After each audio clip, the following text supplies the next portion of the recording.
भारत का मकरू चेहरा बेनकाब हो रहा है दुनिया भर के सामने। पहले हमने देखा कनाडा में एक सिख रहनुमा का कत्ल हुआ और फिर कनाडियन प्राइम मिनिस्टर ने बताया कि भारतीय दहशतगर्द खुफिया एजेंसी ने कत्ल किया। अब अमेरिका से खबर आई है कि वहां पर सिख रहनुमा को कत्ल करने की प्लानिंग की जा रही थी और वहां की एजेंसियों ने रोकी है उस प्लानिंग को, प्लान क्रैश कर दिया है और वाजे कर दिया है कि भारतीय एजेंसियां दुनिया भर में दहशतगर्दी कर रहे हैं। बताया जा रहा है कि अमेरिका ने वार्निंग दे दी है भारत को कि अब अगर उन्होंने ऐसी कोई हरकत की तो फिर अंजाम बुरा हो सकता है। दो बड़े कीमती मेहमान मेरे साथ इस वक्त मौजूद हैं। डॉक्टर फतेहुद्दीन महमूद साहब हैं, साबिक मुशीर है अक़वाम मुत्तहिदा के for cyber crime. Doctor Fateh, thank you so very much. साथ साथ ब्रिगेडियर रिटायर्ड अहमद सईद मिन्हाज साहब मेरे साथ मौजूद हैं। ब्रिगेडियर साहब, आपके बेहद मशकूर शुक्रगुजार। Before I come to you brigadier साहब, गुजारिश करूंगा डॉक्टर फतेह से। डॉक्टर फतेह, हम ये जानते हैं कि टेररिज्म की तो और इंसानी जो इंसानों को जुल्म किया जा रहा है, इंसानों पर बर्बरियत की जा रही है, चाहे वो मुसलमान हो, सिख हो, ईसाई हो, वो टेररिज्म तो एक तरफ है, लेकिन जो फाइनेंशियल क्राइम इंडिया कर रहा है इस वक्त, भारत कर रहा है, जिसकी वजह से FATF की टीम वहां पर मौजूद है, उसके ऊपर आप रोशनी डालिए डॉक्टर फतेह। बहुत शुक्रिया। मैं अर्ज करना चाहूंगा कि इंडिया 2010 में फैटफ का फुल मेंबर बना और तब से 2010 से 2023 तक इंडिया पर फैटफ ने अपनी ऑब्जर्वेशन के फाइनेंशियल क्राइम्स की वजह से, टेरर फाइनेंसिंग की वजह से, money laundering, billions of dollars के मनी लॉन्ड्रिंग की वजह से उन्होंने उनके सामने अपनी ऑब्जर्वेशंस रखी, उस पर अपनी सजेशंस और रिकमेंडेशंस रखी। इसके अलावा अपने चौथे रिव्यू के लिए, जो 3 विजिट्स उन्होंने वहां से कर लिए थे, चौथे रिव्यू के लिए उन्हें इंडिया आना था, जिसे इंडिया मुसलसल डिले करता आया 2010 से 2023 तक और कोविड का बहाना बनाकर। बिल आखिर अब एक सिंगापुरियन नेशनल, जो कि असल में इंडियन नेशनल या जिनका बैकग्राउंड इंडियन है, जब वो फैटफ के प्रेसिडेंट बने हैं टी राजा कुमार, तब इंडिया ने फैटफ की टीम को अपने मुल्क में आने को कहा और अब शायद 4 या 5 नवंबर से फैटफ की टीम इंडिया में मौजूद है। अब अगर हम ये देखें कि इंडिया कर क्या रहा है, तो जितने भी फाइनेंशियल क्राइम्स कर रहा है, वो फैटफ ने 3 बुनियादी एरियाज में उनको डिफाइन किया है। एक बताया गया है कि रियल एस्टेट में बहुत बड़े गबन हो रहे हैं। दूसरा ये बताया गया है कि प्रेशियस स्टोन्स, या जिसमें हीरे जवाहरात और सोने चांदी का कारोबार है, उसमें बहुत बड़े गबन है। और तीसरा बहुत बड़ा एरिया बताया गया है क्रिप्टो करेंसीज या डिजिटल करेंसीज का। अगर आप उसकी मालियत को सिर्फ देखना चाहें तो मैं बड़ी हैरानी होगी आपको कि सिर्फ एक साल, जुलाई 2022 से जून 2023 तक इंडिया के क्रिप्टो करेंसी ओनर्स, जिनकी तादाद 15 करोड़ है। पहले ये भी बता दूं कि पूरी दुनिया में क्रिप्टो करेंसी ओनर्स की तादाद 30 करोड़ है, जिनमें से 15 करोड़ इंडियन हैं। और उन्होंने पिछले एक साल के अंदर से 269 बिलियन अमेरिकी डॉलर इधर से उधर किए हैं, जिसमें 269 billion US dollars crypto currencies में इधर उधर की।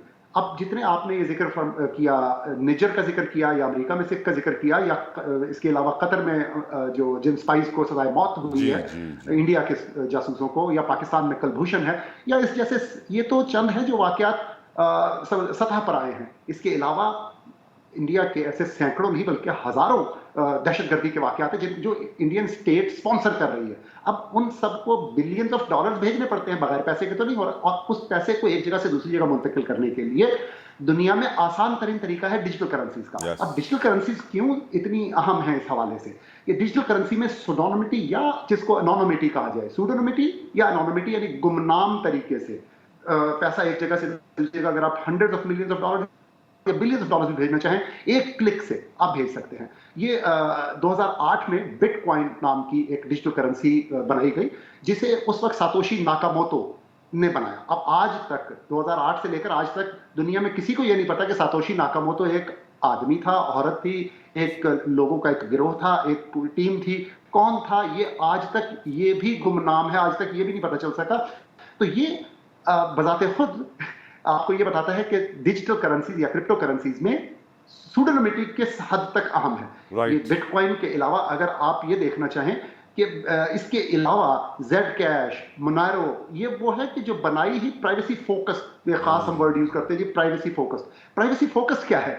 यानी आप किसने किसे कितने पैसे भेजे और किस उसकी अमाउंट क्या थी ये नहीं पता चल सकता। किसी को इसके अलावा मालूम नहीं पड़ा। बिटकॉइन या दीगर जो अहम डिजिटल करेंसीज हैं उनके ऊपर मिक्सिंग सर्विसेज इस्तेमाल की जाती है, मिक्सर और टम्बलर्स यूज किए जाते हैं, ऑन चेन प्राइवेसी टेक्नोलॉजीज इस्तेमाल, बहुत ज्यादा टेक्निकल नहीं होना चाहता लेकिन coin join, ring signature, confidential transaction, ये वो टेक्नोलॉजीज हैं जो इसके ऊपर इंप्लीमेंट करके इसे मजीद खुफिया बना दिया जाता राइट है डॉक्टर कि फतेह। अगर इंडियन कोई शख्स या अगर इंडियन हुकूमत चाहे कि आज $100 मिलियन यहाँ से अमेरिका में दहशतगर्दी का वाकया करवाने के लिए या वहां पे किसी सिख रहनुमा को करवाने के लिए $100 मिलियन भेजना है, $50 मिलियन भेजना है, तो नो चुटकी बिला मुबालगा चुटकी बजाते आप भेज सकते हैं, मुहावरतन नहीं, और उसका कोई रिकॉर्ड नहीं होगा। राइट, और ब्रिगेडियर साहब को भी शामिल गुफ्तगू करते हैं। ब्रिगेडियर अहमद साहब, आपकी नज़र में अब इतने सारे फाइनेंशियल क्राइम्स की लिस्ट जो अभी डॉक्टर फतेह ने हमें समझाई है, बड़े अच्छे तरीके से मालूम पड़ जाता है कि भारत गर्द न सिर्फ इंसानों पर जुल्म कर रहा है, पर दुनिया भर में दहशतगर्दी फैलाने के लिए, काले धन को सफ़ेद करने के लिए भी बहुत प्रॉपर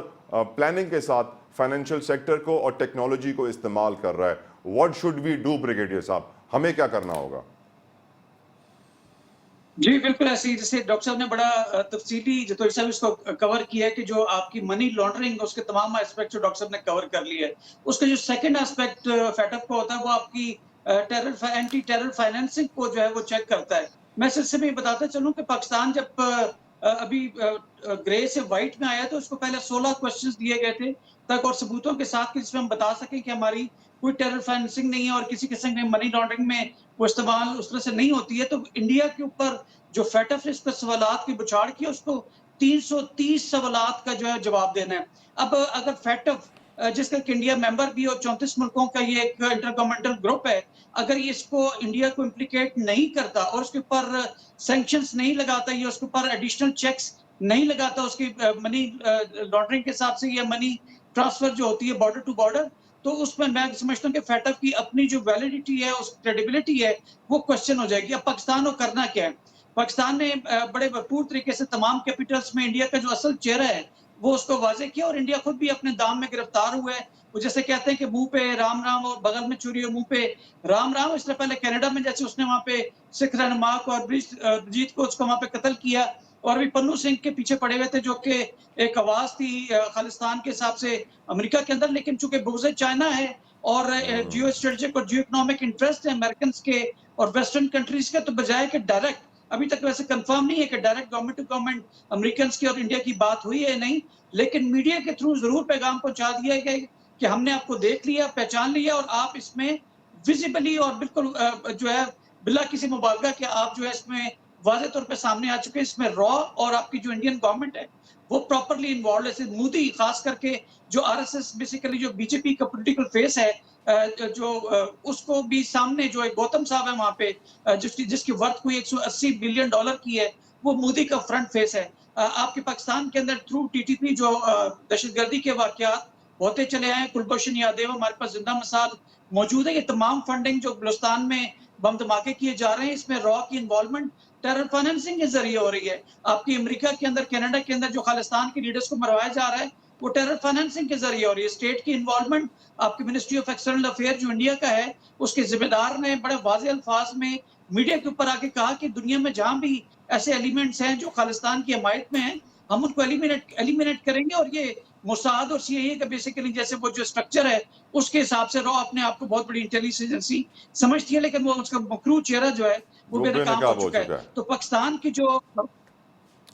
जो डिप्लोमेसी है, जो कैपिटल्स हैं, उन्हें इसके ऊपर आवाज उठानी चाहिए और असल चेहरा जो पाकिस्तान का मुवक्कफ सबूतों के साथ हमेशा रहा है उसको मजीद तकवीत देने के लिए आज की जो अखबारों में, अमेरिकन अखबारों में ये खबर आ रही है, इसको आगे बढ़ाना चाहिए ताकि इंडिया जो इस खित्ते के अंदर इस अमन के पीछे है, दरपे है, उसका असल चेहरा जो है दुनिया के सामने बेनकाब किया जा सके। ब्रिगेडियर रिटायर्ड अहमद सईद मिन्हाज साहब एंड डॉक्टर फतेहुद्दीन महमूद साहब, thank you so very much मेरे दोनों मोअज़्ज़ज़ मेहमानों का कि आप अपना कीमती वक्त हमारे लिए निकाला। बात वाज़ेह है, अब बात सिर्फ खित्ते की नहीं है, इंडिया, भारत, पूरी दुनिया के लिए खतरा बन चुका है। न सिर्फ वो इंसानों पर जुल्म कर रहा है बल्कि इस वक्त फाइनेंशियल मार्केट्स का इस्तेमाल करके काले धन से एक इनफॉर्मल इकोनॉमी बना रहा है, डार्क वेब को चला रहा है, मनी लॉन्ड्रिंग कर रहा है, टेरर फाइनेंसिंग कर रहा है। पूरी दुनिया के लिए ये बहुत बड़ी खतरे की घंटी है। अब देखना ही है FATF ग्रे लिस्ट में इंडिया को डालता है या नहीं। मुझे इजाज़त दीजिए, अंटिल मंडे, अल्लाह हाफ़िज़।